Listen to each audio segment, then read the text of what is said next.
Magandang araw po sa inyo lahat mga kababayan. Isang pong mapagpalang araw po sa ating lahat. Meron po tayong ihatid sa inyo mga kababayan na balita mula po sa Manila Bulletin. Alright? Ito po ay yung balitang ito po, galing po sa Manila Bulletin, ay ito pong local hackers. Ang sabi po rito, local hackers may be behind house website cyber attack. DICT. Pambihira. Pinagluloko pa tayo mga kababayan. Sabi po rito mga kababayan, babasahin po natin ano po. Ang Department of Information and Communications Technology or DICT ay nagsasabi po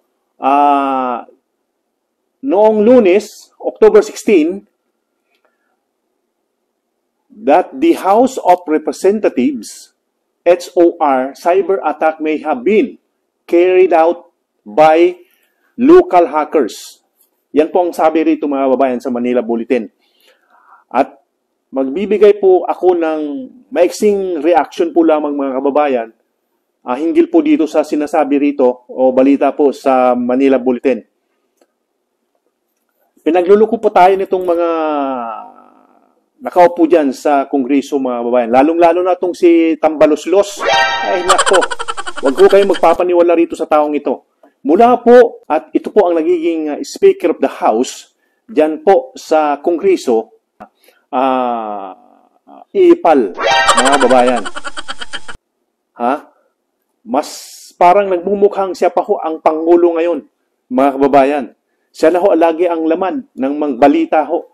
O napapanood ho natin sa mga YouTube, sa media, siya ho ang laging headline. Parang siya na ho ang, ang Pangulo mga kababayan.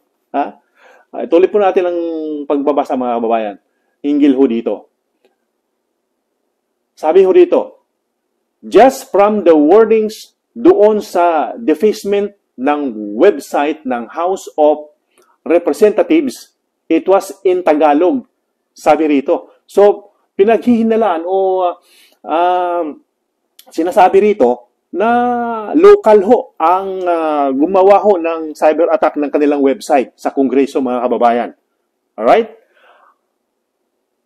Ang defacement ng website ng House of Representatives, it was in Tagalog. Oh, kita nyo na? Sabi Tagalog, ha? So, local ho ang gumawa ho raw ng cyber attack. We highly suspected these are local threat actors. Kita nyo na? Talagang ang galing nilang ilagay nila tayo sa kanilang bulsa o mga gumawa ng kasinungalingan. Dahil nga ho, ito pong si Romualdez o Mr. Tambaloslos, talaga hong may plano ho na tumakbo bilang isang presidente. Kaaga-aga pa lang, gumagawa na ho ng ingay, mga kababayan. Kita nyo na. Alam nyo naman, siyempre, sino pa ho ba ang magiging, anong tawag nito? Papatakbuhin ho ni BBBM, ni PBBM, mga kababayan. Kundi, siyempre, si Romualdez, mga kababayan.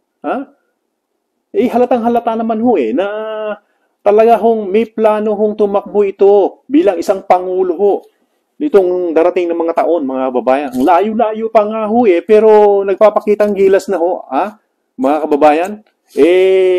Palpak naman. Na-discover naman ho lahat ang kanilang mga ginagawang mga kapalpakan. Na-discover ho ni Sasot ang itong ginawa nga hong kunwari hong cyber attack ho sila, mga kababayan, ng local cyber attackers, mga kababayan.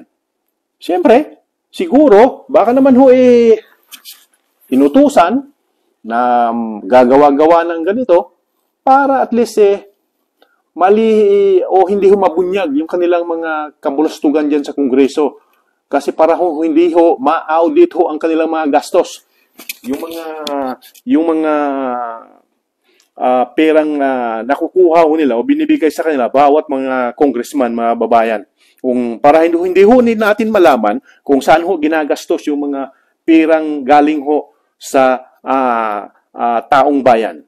Dahil tayo ho ang nagpapasahod sa kanila, mga kababayan, sa atin ho galing ang pera, at tingnan nyo ho sila dyan. Wala na ho silang ginawa dyan sa Kongreso kundi maupo, papalaki ng kanilang mga tiyan.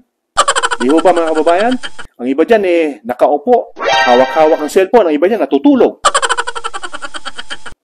Tapos, pag nakagawa sila ng batas, mga kababayan, ang daming chichiburitse. Kung ano-ano mga kasinungalingan. Kaya tayong mga maliliit, mga kababayan, kaya masasabi natin, mga kababayan, ang batas para lamang sa mga maliliit na tao o mahihirap. Ang batas ay, kumbaga, pag mayaman ka, may kaya ka, itsipwera yung batas na yan. Pwede kang suhulan. Dahil nga, may pera ka Alright?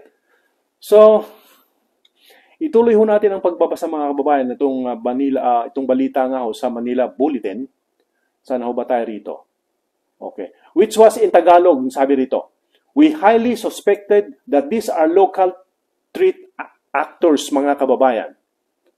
DICT spokesperson, Assistant Secretary Renato Aboy Paraiso, yan ang sabi dito, told reporters on the sidelines of the hack for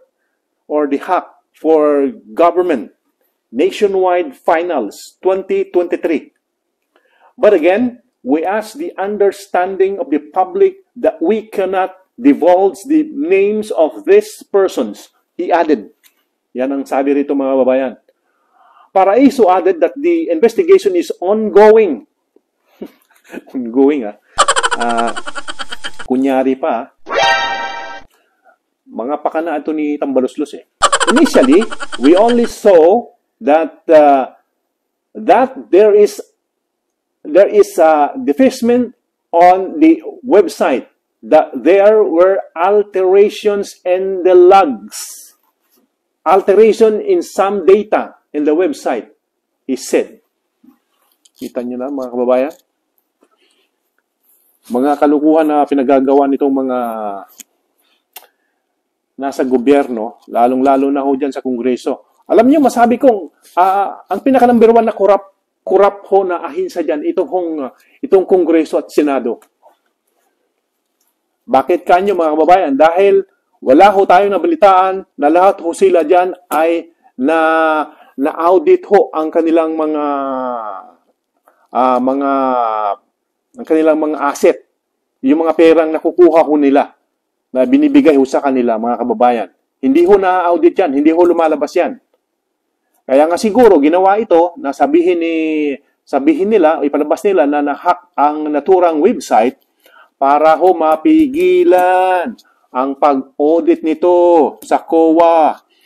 Pero huli na ho ang lahat dahil bago ho nangyari ho yan, nalaman na ho ni Rogando Satsot ang buong kabulastugan ng Kongreso, mga kababayan.